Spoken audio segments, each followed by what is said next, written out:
कोई तालाब, ऐसी कोई बावड़ी, ऐसा कोई सरोवर नहीं जिस सरोवर के तट पर बैठकर माता सती ने भगवान शंकर के पार्थिव लिंग का पूजन ना करा और शिव के नाम का जाप ना करा।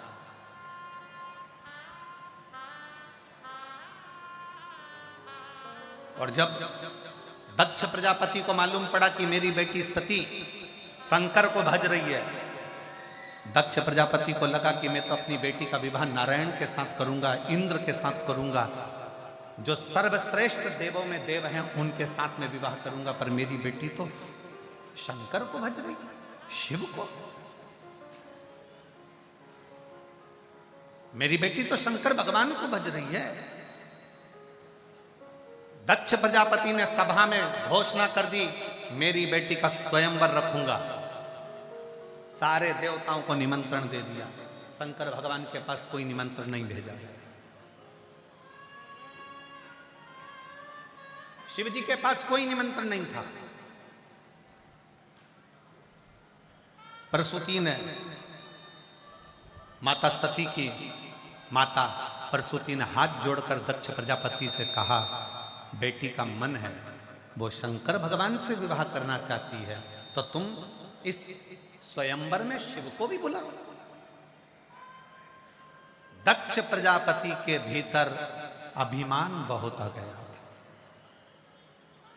और फिर निवेदन करूंगा, ज्ञानी को समझाना सरल है, अज्ञानी को समझाना सरल है, पर अभिमानी को समझाना दुनिया का सबसे कठिन काम। किसी के अंदर ज्ञान है तो आप उसको समझा सकते हो, वो अज्ञानी है तो आप उसको समझा सकते हो, पर अभिमानी व्यक्ति को समझाना बहुत कठिन है। जिसके मस्तक पर अभिमान समाहित हो जाए उसको समझाया नहीं जा सकता। प्रसूति माता ने हाथ जोड़कर दक्ष प्रजापति से निवेदन करा कि ये मेरी बेटी सती शिव जी को प्रेम करती है, वो शिव जी से शादी करना चाहती है, आप शंकर भगवान को भी स्वयंवर में बुलाओ। दक्ष प्रजापति क्रोध में आ गए और क्रोध में आकर दक्ष प्रजापति ने कहा, सुनो प्रसूति, मैंने जब बोल दिया कि जिसको मैंने निमंत्रण दिया है बस वही स्वयंवर में आएगा, सती को जिसको मैंने बुलाया है उसी में से पसंद करना पड़ेगा और उसी के गले में माला पहनाना पड़ेगा।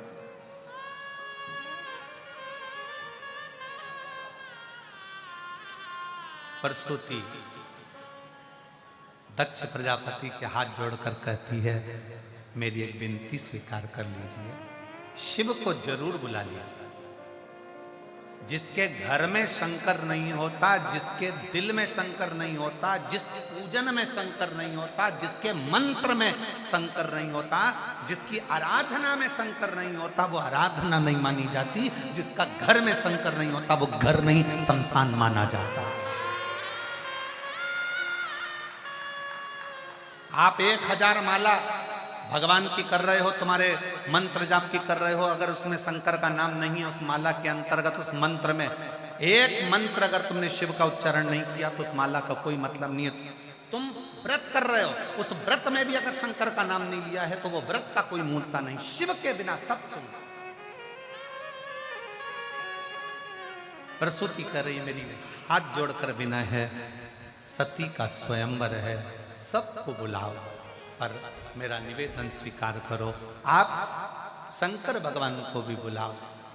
दक्ष प्रजापति ने फिर मना कर दिया। तब आखिरी में दक्ष प्रजापति ने मन में सोचा, अभिमान जब सिर पर आया तब दक्ष प्रजापति ने कहा, ठीक है प्रसूति, तू कहती है कि शिव को बुलाओ, शंकर को तो बुलाने की बात करती है, मैं बुलाऊंगा, मैं बुलाऊंगा।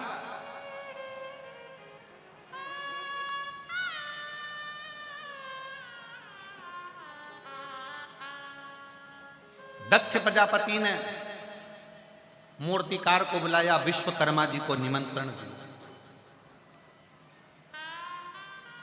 विश्वकर्मा जी आ गए, आज्ञा प्रभु। शंकर भगवान को देखा है आपने? विश्वकर्मा जी बोले, जी बिल्कुल, डमरूधारी, त्रिशूलधारी, त्रिपुंडधारी, त्रिनेत्रधारी, जटाधारी, गंगाधारी, वो शंकर की एक मूर्ति बनाओ और उसको मेरे दरवाजे पर द्वारपाल बनाकर खड़ा कर। शिव जी की मूर्ति बनाओ और उसको दरवाजे पर द्वारपाल बनाकर खड़ा करो। विश्वकर्मा जी हाथ जोड़कर बोले दक्ष प्रजापति से, ये क्या कर रहा है? शिव की मूर्ति, वो भी दरवाजे पर द्वारपाल बनाकर। हम जितना बोलते हैं इतना करिए। शंकर भगवान की मूर्ति बनाकर भगवान दक्ष प्रजापति ने अपने दरवाजे पर चौकीदार के रूप में शंकर की मूर्ति खड़ी कर दी। शिव की मूर्ति खड़ी थी, सारे देवता बैठे थे। मां सती मैया वरमाला लेकर आई, शिव जी कहीं नजर नहीं आए। तब सखी ने आवाज लगाकर कहा कि दरवाजे के नजदीक में शंकर तो नहीं, पर शंकर की मूर्ति है, शिव की मूर्ति। सती मां दौड़ पड़ी, सारे देवता देखते रह गए। सती मां दौड़ते दौड़ते दरवाजे पर गई और दरवाजे के बाहर जो द्वारपाल की पत्थर की मूर्ति शिव जी की थी, उस मूर्ति के गले में जैसे ही वरमाला डाली, शंकर भगवान प्रकट हो। वरमाला डालते ही शिव प्रकट हो गए। शिव महापुराण में शंकर भगवान स्वयं माता सती के, जिस समय पर माता सती दक्ष प्रजापति राजा के घर में यज्ञ में विध्वंस होती हैं और कंधे पर जब मां सती को धारण कर कर मेरे शंकर तांडव मचाते हैं, तब भगवान नारायण पूछते हैं, प्रभु ये कैसी लीला है, कैसी? शिव जी कहते हैं नारायण भगवान से, भगवान हरि, हे भगवान नारायण, आज वचन देता हूं, मेरी सती ने पत्थर की मूरत पर माला पहनाकर मुझे पाया था, जो मेरे शिवलिंग पर भूल से भी जल चढ़ा देगा उसे मैं अपना बना लूं। ये सती मेरा वचन है, हे नारायण, ये सती मेरे कंधे पर पड़ी है और मैं वचन देता हूं, जो भूलवश भी मेरे पाषाण की मूरत पर भी, शिवलिंग पर भी जल समर्पित कर दे, उसको मैं अपना मान लूंगा। दुनिया के लोग कहते हैं आपके एक लोटे जल ने बड़ा कमाल कर दिया। ये एक लोटे जल में ऐसा क्या है? शिव महापुराण के एक एक तत्व को अगर ध्यान से पढ़ोगे तो शंकर के वचन भगवान विष्णु से कहे गए। सती ने मुझे पाषाण की मूर्ति पर वरमाला पहनाकर मुझे प्रकट कर लिया था। संसार का मनुष्य कलिकाल में अगर एक लोटा जल समर्पित करेगा तो मैं उसको अपनाऊंगा, मेरा हो जाए, सारी समस्या का हल वो मेरा है, मेरा अपना हो जाए। भगवान विष्णु ने दक्ष प्रजापति से निवेदन करा, भगवान शंकर के साथ में तुम्हारी बेटी सती का विवाह हो गया है, तो निवेदन स्वीकार करो, इनका मंगल पाणिग्रहण संस्कार कराओ, मंगल विवाह कराओ।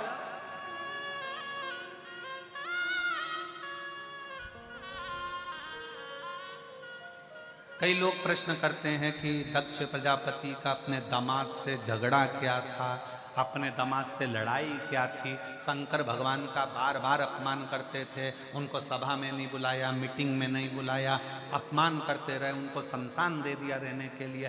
शंकर भगवान ने दक्ष प्रजापति का क्या बिगाड़ा था? शंकर भगवान ने दक्ष प्रजापति का कुछ नहीं बिगाड़ा। संसार में ऐसे कई लोग हैं जो किसी का कुछ नहीं बिगाड़ते तो भी लोग उनका बिगाड़ने में लगे रहते हैं।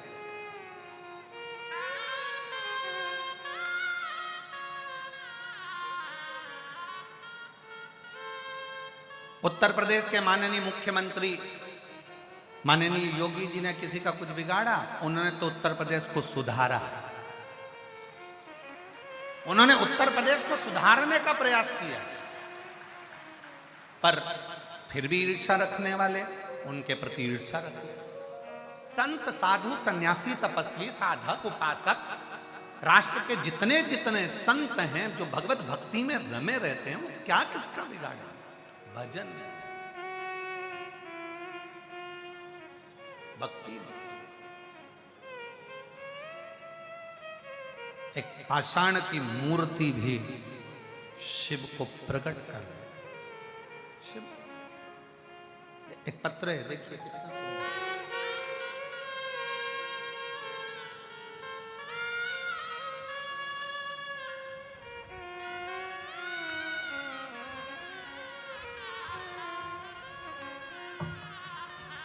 मेरा नाम आकांक्षा सिंह, मेरे पति का नाम अभिषेक सिंह।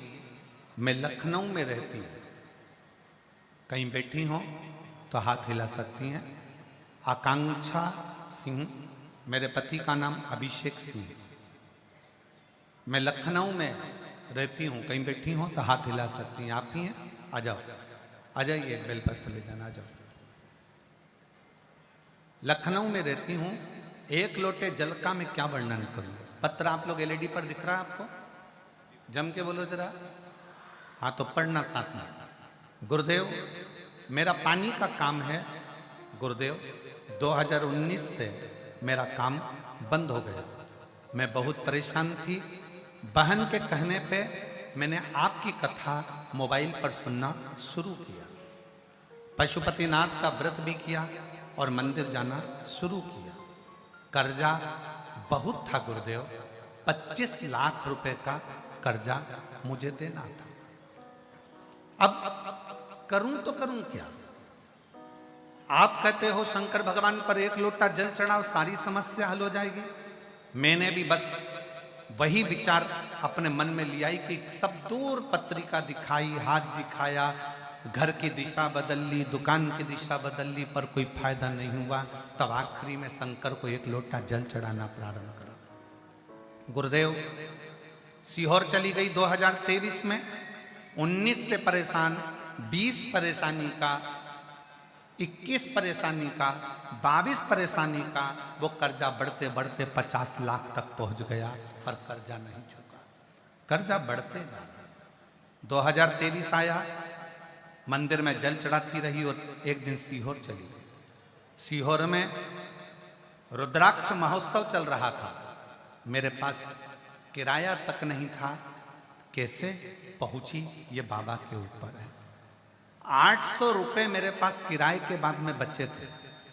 और आपने अपनी कथा में कह दिया कि पंडाल में जो आते हैं, अगर उनका मुख शिव भक्तों का झूठा करा दिया या पानी पिला दिया तो उसका फल मिलता बहुत है। मैं रुद्राक्ष महोत्सव का क्या वर्णन करूं। गुरुजी, आपके सीहोर का रुद्राक्ष उत्सव नहीं, मुझे लगता है शंकर भगवान कुबेर का खजाना लुटाने के लिए बैठते हैं। वो रुद्राक्ष उत्सव नहीं है, उसमें भगवान शंकर कुबेर का खजाना लुटाते हैं। मेरे पास में 800 रुपये बचे। मैंने 800 रुपये में से 300 रुपये का पानी पहले दिन खरीदा, 200 का पानी दूसरे दिन खरीदा, फिर 300 रुपये का पानी खरीदा। ऐसे 800 रुपये का पानी मैंने 3 दिन में शिव भक्तों को उस कथा के पंडाल में पिला दिया। कथा के पंडाल में पानी पिलाकर हम लोग कथा सुनकर रुद्राक्ष उत्सव की घर आ गए। हमको क्या उम्मीद थी। मेरे पति, जब हम घर आए, घर आने के 3 दिन बाद मेरे पति ने मुझे आकर कहा, अपने को 2 करोड़ का पानी का टेंडर मिल गया है। मुझे 2 करोड़ का पानी का काम मिल गया। मेरा गुरुदेव, ये 2 करोड़ का जब पानी का टेंडर मिला, हमारा धीरे धीरे कर्जा पूरा समाप्त हो गया। 2 करोड़ का पानी का टेंडर मिलने पर जहां आपकी कथा थी, हम फिर वहां पहुंच गए। और जैसे ही हम वहां पहुंचे, पानी के पाउच खरीदकर हमने फिर कथा के पंडाल में पिलाया। घर आए, घर आने के बाद 2024 में वापिस पानी का 3 करोड़ का टेंडर प्राप्त हो गया। मैं बाबा को यहाँ पर धन्यवाद देने के लिए आई हूँ और सतुआ बाबा को मैं दंडवत प्रणाम करती हूँ। उन्होंने हमें प्रयागराज में ये कथा श्रवण कराई है। बहुत बहुत मैं निमंत्रण, मेरा नाम आकांक्षा सिंह है, मेरे पति का नाम अभिषेक सिंह है। मैं बहुत बहुत धन्यवाद देता हूँ। आए और बेलपत्र ले। एक पत्र और बड़ा सुंदर है, देखिए।